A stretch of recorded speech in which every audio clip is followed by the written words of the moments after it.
Pessoal,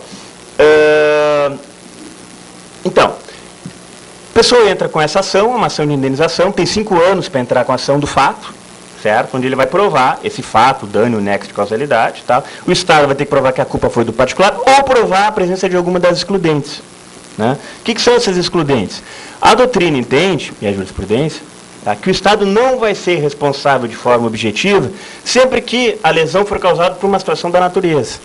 Por exemplo, lá em Torres teve aquele ciclone, né? Parece que foi ciclone e tal. As casas foram destelhadas. E aí? Vão entrar com uma ação contra o município? Não. Fato da natureza. O município não é responsável. Tá? Dano causado por terceiro. O município não tem responsabilidade objetiva.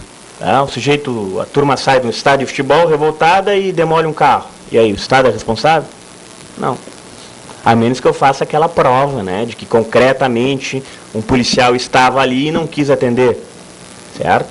Aí nós vamos entrar na história da omissão.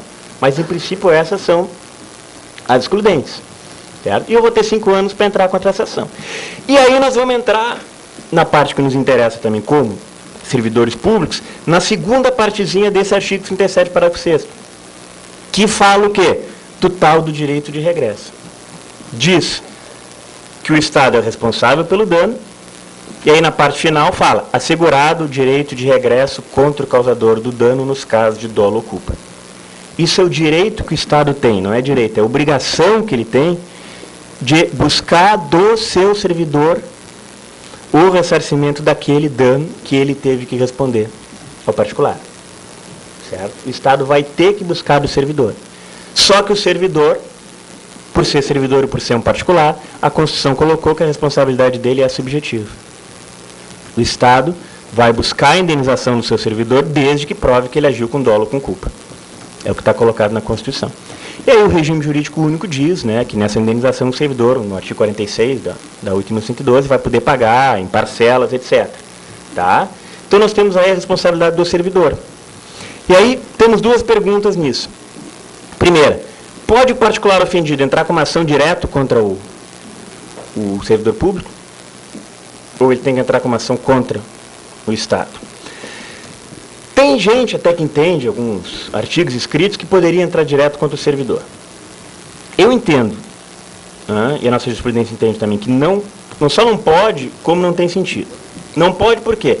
A Constituição fala que a responsabilidade é do Estado. Então a relação que existe é entre eu, particular, né, cidadão, usuário de serviço público, e o Estado. Certo? Aquele agente público está representando ali o Estado. A relação é com o Estado.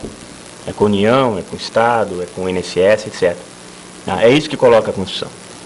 E depois, não teria sentido eu entrar contra o funcionário, que eu não sei se vai ter bens, e que no caso do funcionário, a responsabilidade dele não é objetiva. Quer dizer, eu teria que provar um dolo, uma culpa de um funcionário que eu não preciso provar quando eu aciono o Estado. Basta que eu prove aqueles outros elementos. Então, a regra não é essa, eu entro com uma ação contra o Estado. E aí o Estado faz o quê? A União acionada faz o quê? Ela entra com a denunciação à lide contra o servidor? Ou ela espera acabar o processo, perder e entrar com uma ação contra o servidor? Chama para o mesmo processo? Ou não? Para responder para vocês, eu vou trazer um outro caso. Também aconteceu aqui nos tempos da Quarta Vara em Porto Alegre. Na Avenida Bento Gonçalves, aqui em Porto Alegre, um caminhão do Exército estava fazendo um desvio, um balão para entrar no quartel, e vinha um rapaz de moto. Esse rapaz bateu no caminhão do Exército e morreu. E ele era rimo de família, a mãe entrou com uma ação contra a União. Certo? A União denunciou a lide, o seu funcionário. Quem era o funcionário dela que ela entrou com a denunciação à lide? O motorista, né, do caminhão do Exército. E foi aceita essa denunciação. Foi citado o motorista. E ele trouxe para o processo as testemunhas dele, que ele tem que se defender. Quem eram as testemunhas dele? As pessoas que estavam no caminhão com ele. Os militares daquele fato que tinha ocorrido há 3 anos atrás. Aí nós fomos ver os militares. Um estava na Bahia servindo, o outro estava no Timor-Leste, o outro não era mais militar e estava no interior. E o que aconteceu? Esse processo que duraria 2, 3 anos, na primeira instância, por causa dessa denunciação à lide, porque o juiz aceitou trazer uma discussão diferente para o processo, que é a responsabilidade do servidor, ele iria durar o dobro do tempo. Quer dizer, aquilo que a Constituição criou de vantagem para o particular, simplesmente acionar o Estado, provar fato, dano e o nexo, sumiu naquele processo. Certo? Então, além disso, ainda tem o fato de que, em denunciando a lide, o Estado vai ter que assumir que teve responsabilidade. Que ele vai ter que dizer que a culpa foi do seu funcionário. Então, ele vai estar assumindo também a sua culpa. Certo? Então, por esses motivos é que se entende, tá, no TRF que não cabe denunciação ao lide. Tá? Se houver denunciação ali, ninguém vai anular, eu acho que não tem ilegalidade, certo? Mas normalmente quando o juiz aceita, o pessoal agrava, entra com recurso. E a posição do tribunal é essa. Não tem denunciação ali. Depois que a União perder a ação, ela entra com uma ação contra o servidor. Até porque essa ação é uma ação diferente, que não prescreve. Está no artigo 37, parágrafo 5º da Constituição. É um tipo de ação que não prescreve. A ação de regresso do Estado contra o seu servidor, no caso desse tipo de dano, dano extracontratual, responsabilidade civil, não prescreve. Pode entrar a qualquer momento o Estado. Então, essa ação primeira pode demorar quanto tempo for e que o Estado pode depois entrar contra o seu funcionário, quando for também. Certo, pessoal?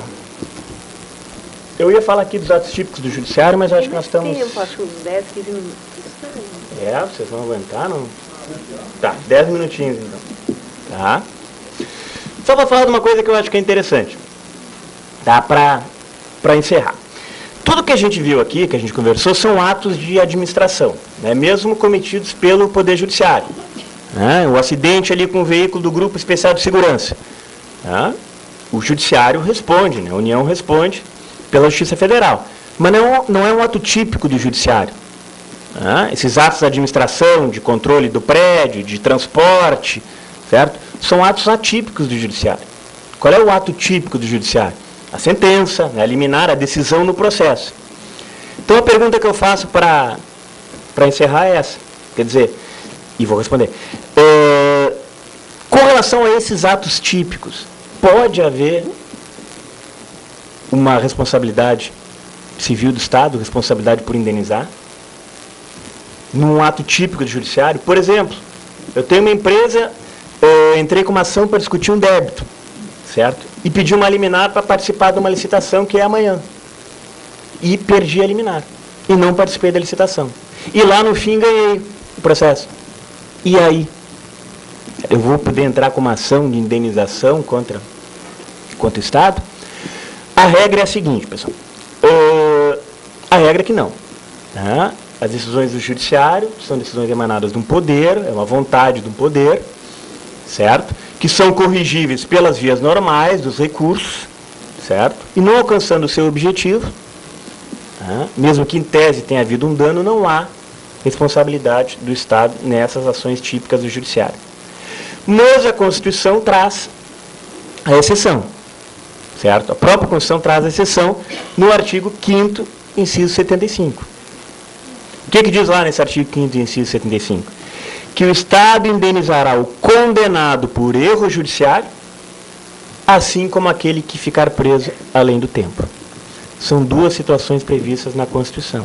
E desde já nós vemos que são situações que abrangem só o direito penal. Né? Uma ação civil com relação a uma ação penal. Não se fala em indenização por danos morais ou etc. de uma sentença civil. Mas de uma decisão penal pode ocorrer. Certo? Pode ocorrer. Quando? Nessas duas circunstâncias. Primeiro, quando o condenado provar que houve erro judiciário.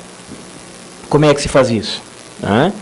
Nas vias próprias do processo penal, através da revisão criminal.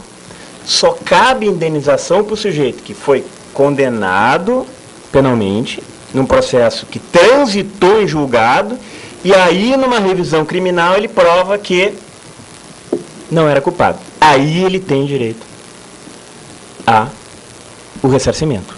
Só nesse caso. Prisão em prisão provisória, que depois o sujeito foi absolvido, não. Certo? Até tem ações, tem gente que tenta, que sustenta, que deveria, tal. O caso ali do Detran, o pessoal foi preso, saiu na TV, e depois, digamos que sejam absolvidos. Aí vão entrar com uma ação de danos morais contra o Estado. Não existe isso. Certo? Foi condenado em primeira instância, absolvido.